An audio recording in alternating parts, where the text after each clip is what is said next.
irony of my death has not escaped me. Then you contemplate fate too much, then bang, tragedy, hit by a 10-ton dump truck. Apparently it was a busy day the day I died. I'm number 532. Famine in Somalia, bombs in Afghanistan, drug war in Mexico City, 2 train derailments in China, parents find their toddler drowned in their pool. Faulty gate latch. Luckily, kids just zoom straight through, they don't have to take a number. Oh, there goes one now! Oh, beautiful. Who shoots a child? Who shoots a child? Who shoots an angel? Some of the happiest I see are cancer victims. Their relief, their peace. Peace and power I never saw on earth. I'm going to see Brocky soon. I want to reassure all of you that no matter what sins you might have committed, purgatory is really not that bad. Lovely music, nice fluffy clouds to lounge on, just like I always imagined.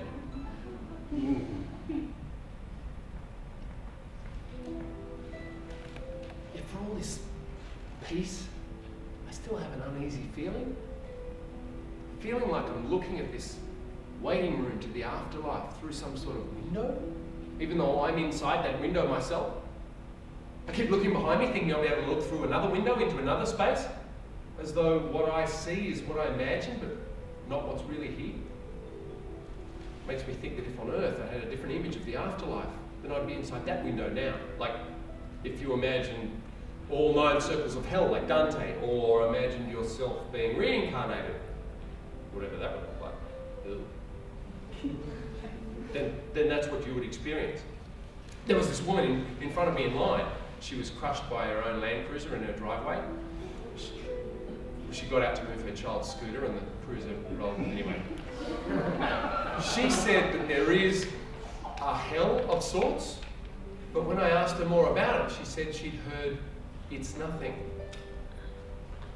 The more I thought about that, being conscious in nothing, the more horrible I think that would be. I think that would be the biggest test to the imagination. And perhaps lack of imagination is what most defines death, even when you're alive.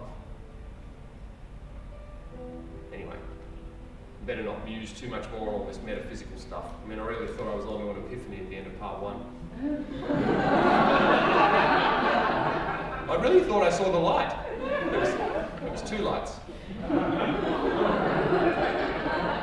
Anyway, I see you're still alive.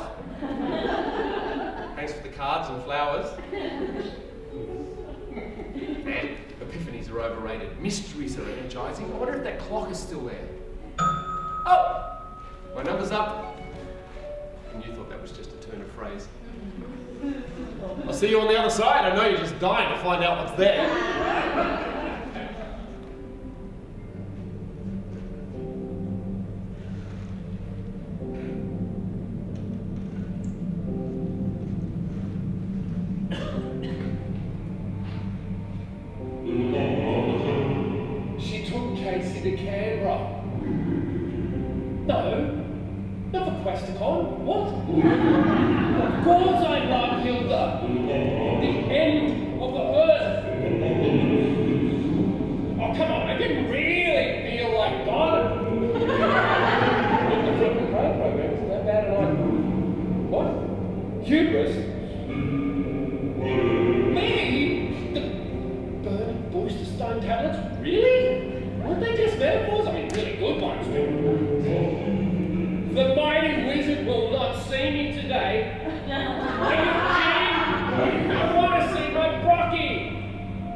No! Nothing at all! I've done nothing! What?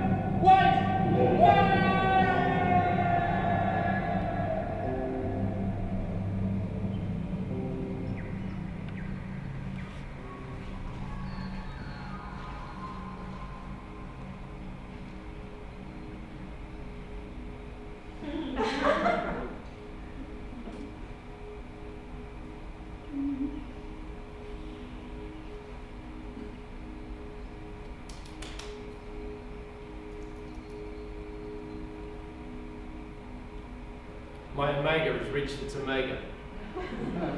Whoever thought that was a good brand name for a watch? Fred! You waited for me! Oh, who's it?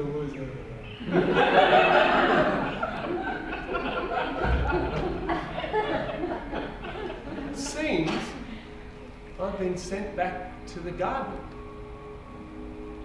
A garden of magnificent, towering spotted gum trees. A state forest, not that far from Eden. Thank you! Wow, this is nice. Peaceful. I'll really be able to get my thoughts in order here. Commune with nature's poetry. Hey, Tony, everything really does happen for a reason. Not necessarily a good one. And what reason exactly? Oh, I was a good bloke. I don't have to atone for any sins, do I? I haven't done anything!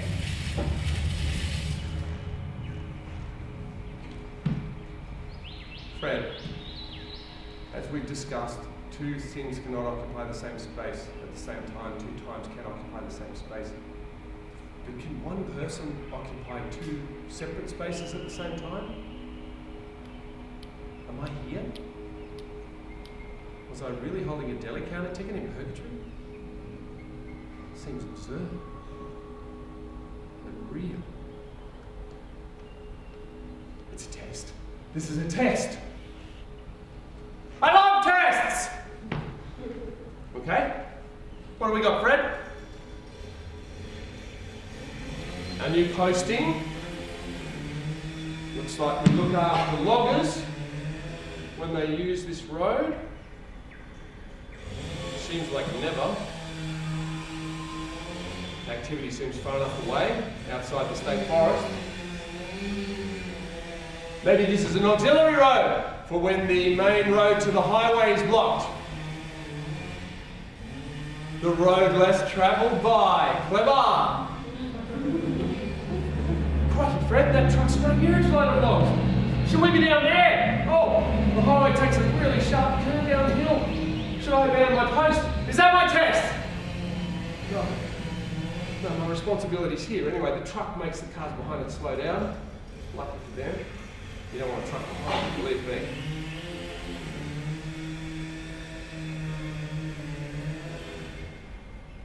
If you were given a second chance, what would you do? Travel more? See your relatives more?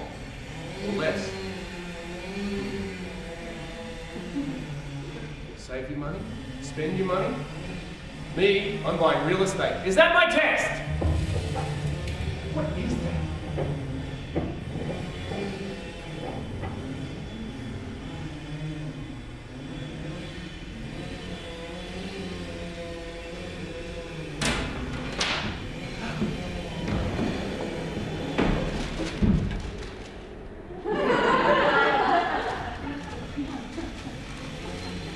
I love baked beans. I can live on them. Matter of fact, I do. I may be the single biggest contributor to greenhouse gases.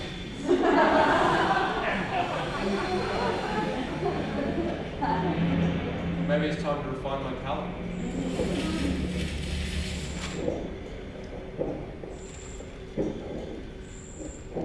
Hey! Hey! How am I supposed to work in these conditions?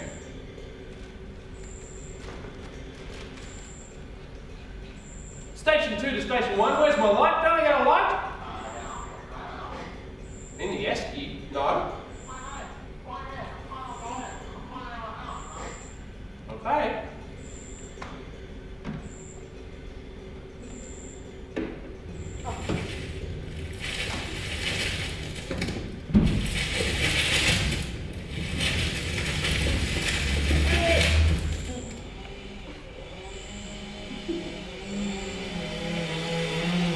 These loggers cut right through the knob.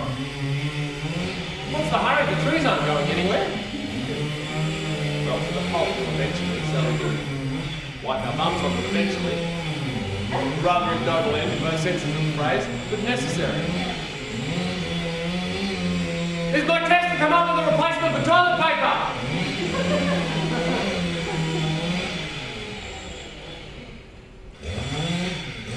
The road of time.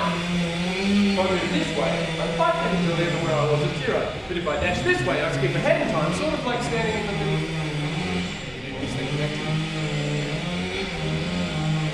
Right, let's listen to the radio. AM. FM.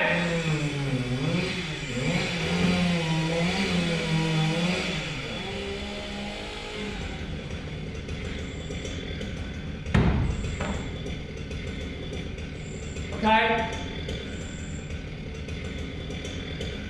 Okay. Should I take Brocky to the doctor sooner? No. Sarcomas don't show any symptoms till it's too late. Should I have told Hilda I loved them all? She knew. Should I have agreed with Toby that harness racing is a waste of time? What difference does it make? What am I supposed to do now? What are the signs?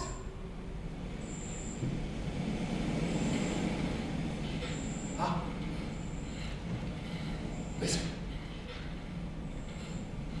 I can hear an army with creaking boots marching around us in a circle. Are they protecting us? Preparing to strike? No.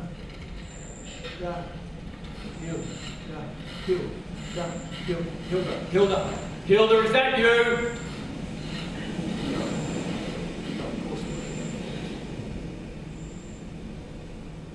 I try to imagine a way to hurt. You're hurt. Casey's hurt. The hurt of the world. Hurt doesn't have a point of view, it's just hurt. No, I don't want to talk about it now. I don't know when. No, please, don't touch me. I'm like a walking landmine right now. Closure. But closure so we can move ahead. Or like Brock's death is some sort of real estate transaction to you. No, do not hug me! No, Casey, no, I'm not shouting at your mother. I'm probably just talking to you now. Xbox.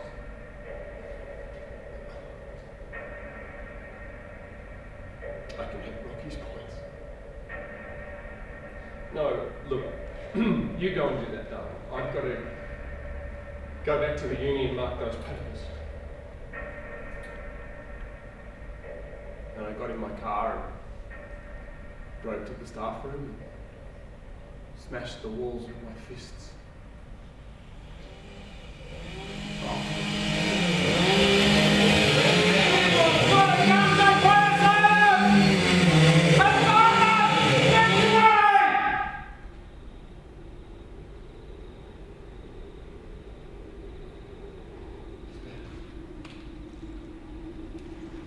Peace, O virtue, peace is all thy own.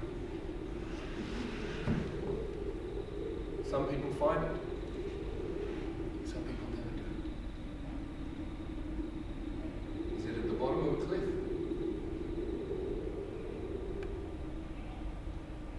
One Friday night after watching the footy at the pub, after the commentators' wrap-up show, after 4 missed calls from Hilda. Toby and I went back to his office. That probably sounds weird, but we were having a great night. Neither of us wanted to go home, but we didn't want to call the pubs either. We were having one of our great debates about whether or not video reviews during the match was a waste of time. I said, yes, let the ref call it and deal with the consequences. He said, no, it's important to make the right decisions. I did concede artistically that a video replay is not unlike a theatrical flashback, which can be effective. Plus, there's something weird, miraculous, and simultaneously taken for granted in watching recent history broadcast from multiple angles in slow motion while time itself is ticking steadily on, but the game clock has stopped. Anyway, Toby's offices were on the 20th floor. They have a panoramic view. Seeing as I spend the bulk of my life on ground level, it's just great to get up there, you know? I've only been up there a few times. We could just chill out, look at the city lights, lulled by the dull roar of the traffic, and, you know, if you're lucky, maybe even see some fireworks. Well, this one evening we were in exceptionally high spirits. All the more reason to go to the 20th floor. One side of the lifts opens out and you can look over the city. It was just wild to watch it all drop away underneath you as you went up. Anyway, we got out to the 20th floor. Toby opened the door to the balcony and out we went. Wow, it was splendorous. It was one of those glorious spring evenings and the balcony was just so open and spacious. We engaged in a feisty discussion about the superiority of Shakespeare or Marlowe's poetry. And then there was this moment when the forces between us took time and stretched it and compressed it simultaneously. We were suspended. It was like we'd met each other for the first time and yet had known each other since before we were born. All time, all feeling, every force in the fabric of our universe was present. Toby put his arm around me, and I put my arm around him too. It was natural. We were mates. I love you, he said. And I said, I love you too. And he looked at me with such joy, such relief. I flipped my sign to stop. And then he said he'd better go home to his wife. And I said, you know, just trying to lighten the mood a little. Yeah, oh, I've got 5 missed calls from Hilda. He said, at least she calls you. Ha! Older and built to last. Even still got some reception. You better not be coming into the state forest! Somebody might call Ranger!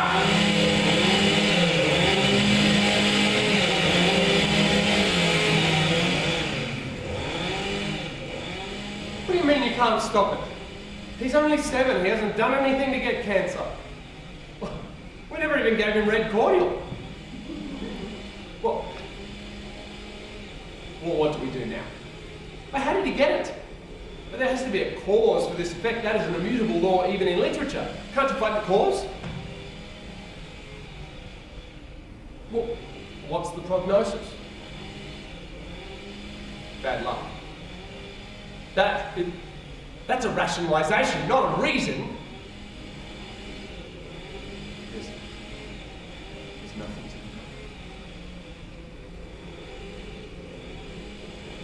do. Look, we all love God to the ends of the earth. And what do you mean love doesn't make any difference? I know it does. That night after my balcony scene with Toby, I went home. Hilda always said that honesty was the most important thing to maintain trust. When she pointed out that I hadn't responded to any of her missed calls, and she asked me to apologise. I said, well, I'll be honest. No. She said, what do you mean no? Well, why apologise if I'm not sorry? That wasn't smart. In fact, it wasn't even honest. She just gets under my skin sometimes, and I say stuff like that. It was a joke! I was joking! Hilda hated it when I turned things into a joke. She said my joking was a defence mechanism. What's wrong with that? You can't live life defenceless. Okay.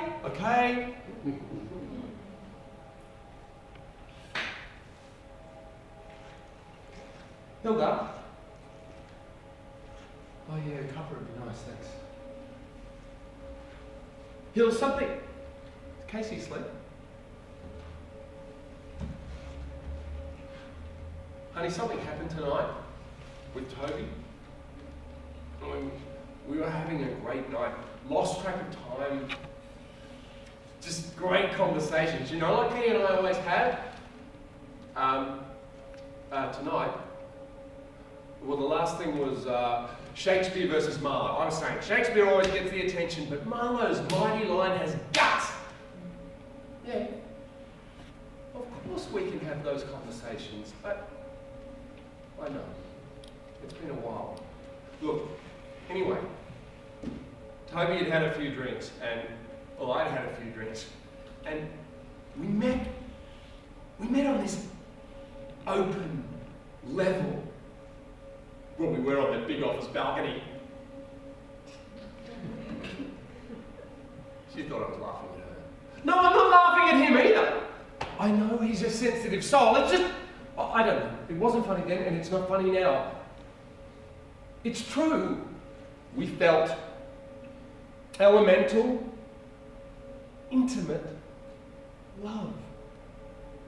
That elastic fabric between us. But honey, I thought of you, and I did nothing. At that moment, the forces in that room made every one of our dinner plates make a squeak. Like hairline fractures ran through them. You did nothing. What? You wanted me to spend the night with Toby? No! I wanted you to spend the night with me. You had something with Toby. I hate that. That is something that we used to have. That is a marriage of conversation, of going to the theatre, of words, of hugs. You've been thinking of me and doing nothing since Brock died. You're not dealing with reality. Oh, reality! There's a concept. Einstein would deal with me! Deal with us. Deal with the agony of here and now. How can I deal with a woman who kills little animals for a living and comes home with the smell of death on her hands? How can you do that for a job and not deal with the responsibility of what you're doing in the here and now? Because I want to find a cure. Of all of the times I can think of something to say, this wasn't one of them. So with her heart breaking and me standing frozen, unable to comfort her, Hilda said, I need time. And so do you. Don't follow us for now. All I know is Casey and I need to get off this no-through road with nothing on it.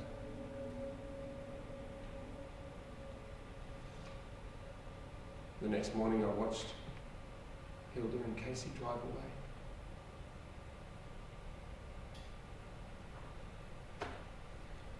What didn't happen, didn't happen. Well, I can't change it. I can't undo something I never did. Toby used to quote Alexander Pope, "Ye gods, annihilate but space and time and make two lovers happy." understand what he wanted me to understand. Or did I ignore? For the next days and weeks, he wouldn't take my calls. My emails bounced back. His number was no longer in service. The handwritten letter that I wrote was returned, addressee unknown. His office said he was gone. And weeks and weeks later, I received this card. It must have been from him, although he left it unsigned and undated. Let me not to the marriage of true minds admit impediments.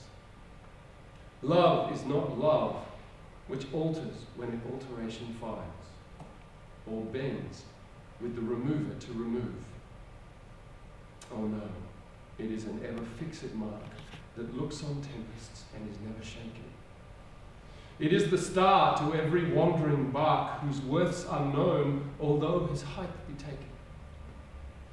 Love's not time's fool, though rosy lips and cheeks within his bending sickle's compass come. Love alters not with his brief hours and weeks, but bears it out even to the edge of doom. If this be error, and upon me proved, I never writ, nor no man ever loved.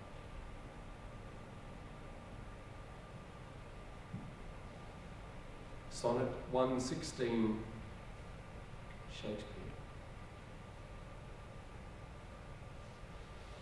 Where are you now, Toby? What edge of doom?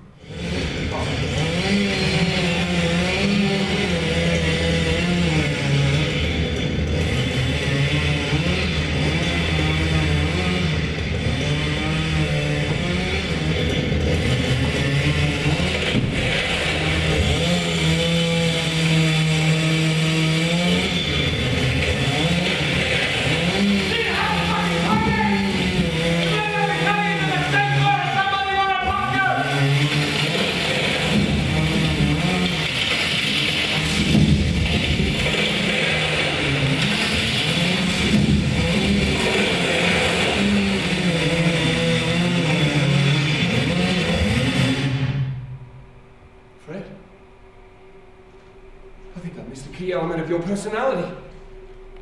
I know the slow Fred, the stop Fred, but who's this Fred? This is Fred on the edge. What's in there, Fred?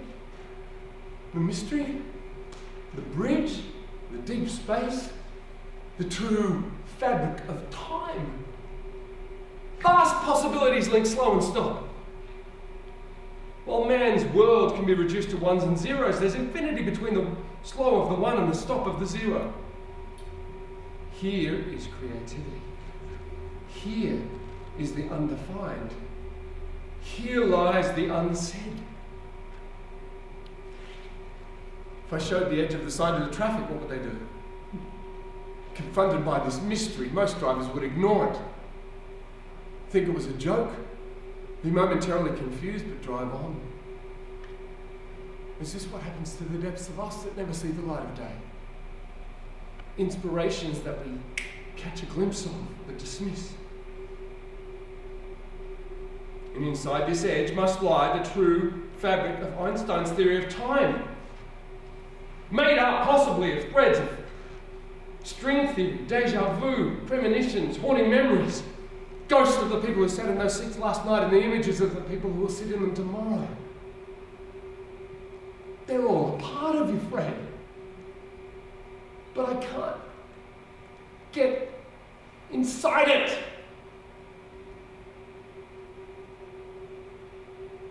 Did I pass? Have I passed? Oh well. R.I.P. Well, not R.I.P., here I am. Wherever here on the space-time continuum this is. Do you ever feel like you don't know what's going on? That's my whole life. I mean, is this death? Whoa! Hit by a truck, looking through a window into another afterlife. let's not recap. Only adds to the conundrum of being, not being. And if you feel like you missed something, buy a ticket and come again tomorrow night. Makes much more sense the second time. Every time I feel like I'm getting closer to working out why things happen, it all slips further and further away.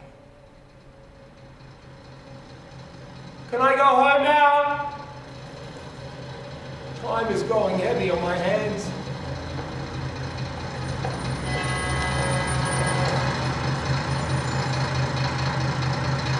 My time up, mate? Grab a lift?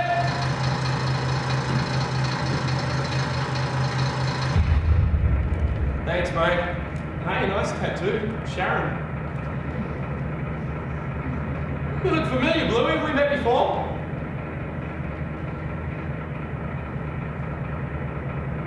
Thanks for listening. This guy only uses hand signals. Truckies. Just never know what's going on with them. Hey, mate. You better tell those loggers they can get caught cutting down the state forest. I mean, it's none of my business. I won't say anything, but, you know, that... Sorry? Fail. Did you say fail or flail? You know what? I just realised I left the car up the road. Totally forgot. I know what a pain it is to turn this around. Just pull over and I'll walk back. Are you laughing? Hey, did I say I like the Viking helmet?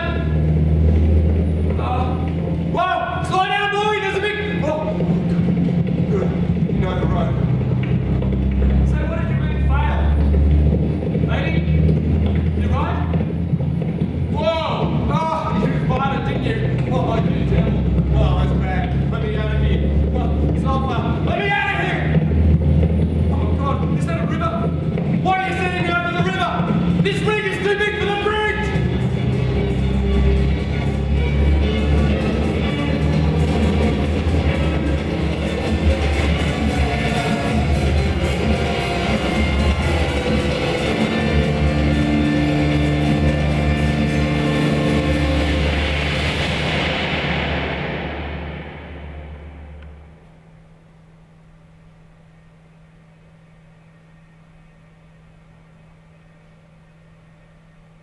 No tree. Nothing.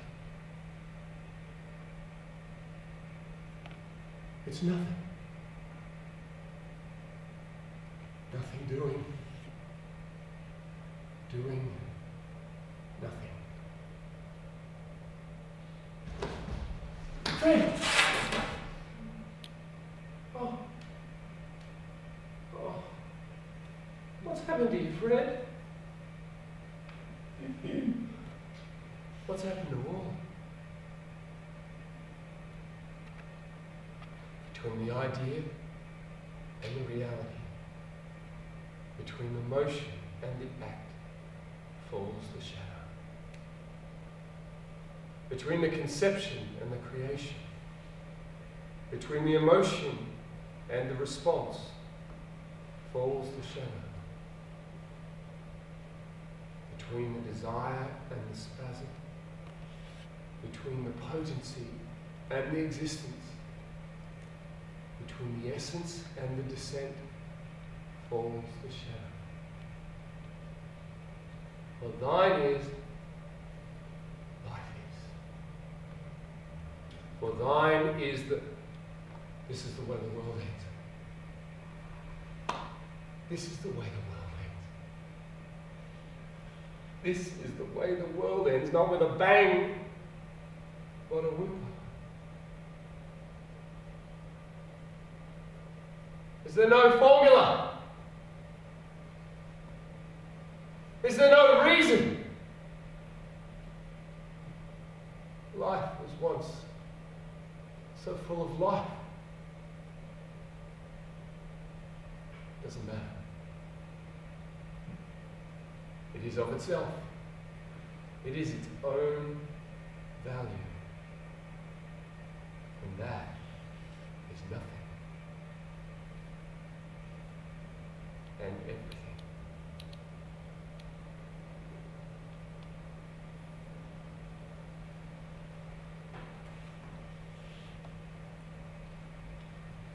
Here lies noble Fred,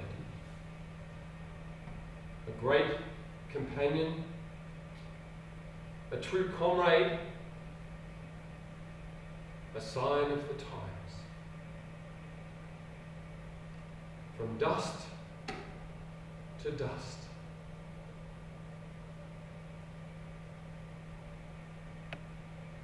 You still there in the dark?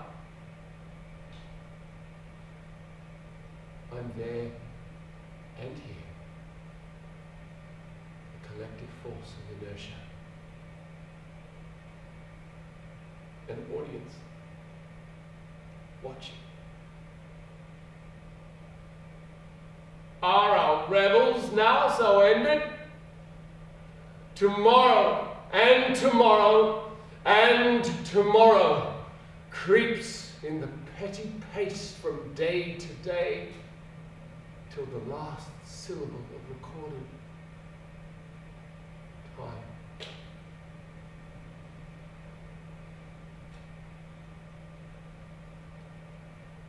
And now my last few threads before the final unravel.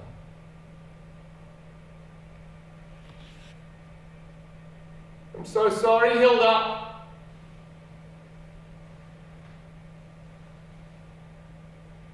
Alas, my love, you do me wrong to cast me off discourteously. For I have loved you well and long, delighting in your company. Our vows we've broken like my heart. Oh, why did you so enrapture me? Now I remain in a world apart, but my heart remains in captivity. Green sleeves was all my joy. Green sleeves was my delight.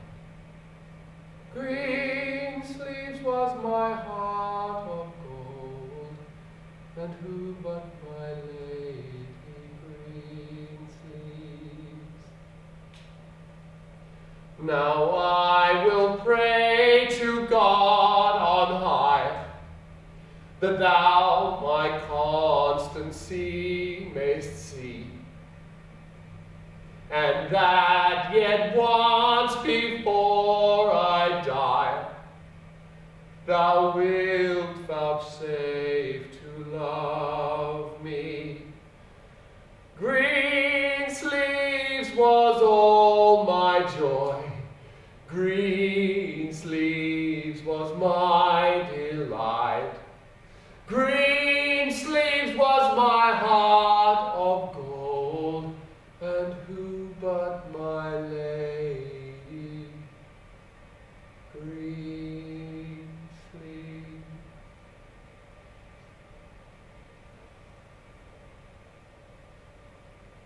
Do you hear that? They're ticking.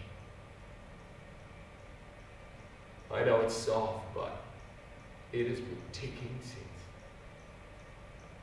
I don't know. It's amazing it still is. Do you hear that? That ticking. I know it's soft, but it has been ticking since forever. A miracle. There goes another second. And another. In this hell of hells, time is master, even of nothingness. You can throw me in this vast wasteland where fire burns the air that feeds it, but you won't kill my imagination. In my mind, I imagine frogs. I will not languish here. With each new second born, I hear the deaths of seconds past. For far too long I've let the seconds die. I will defy this test of hell. I will lift again the burdens of my past, made lighter by the strength of time. To Canberra, to find my Hilda and my Casey, and show them that my heart still beats for them. To Canberra, in the A-C-T, to act! Oh. This journey will be difficult if my family is still there. It may be impossible, especially if they're not there. But the greatest tragedies come not from action, but from inaction. And that is the message that I'm taking to Canberra. And as for the question of why, maybe it's too big a question. Maybe the answer is too big to comprehend. Won't stop me from trying to work it out, though. It's a mystery. Mysteries are energizing. I bid you adieu. Soon you will no longer be an audience, but actors too in the world outside these walls. My wish for you, no matter which road your imagination takes you, well, Alexander Pope said it the best. Where'er you walk, cool gales shall fan the glade. Trees where you sit shall crowd into a shade. Where'er you tread, blushing flowers shall rise, and all things flourish where you turn your eyes.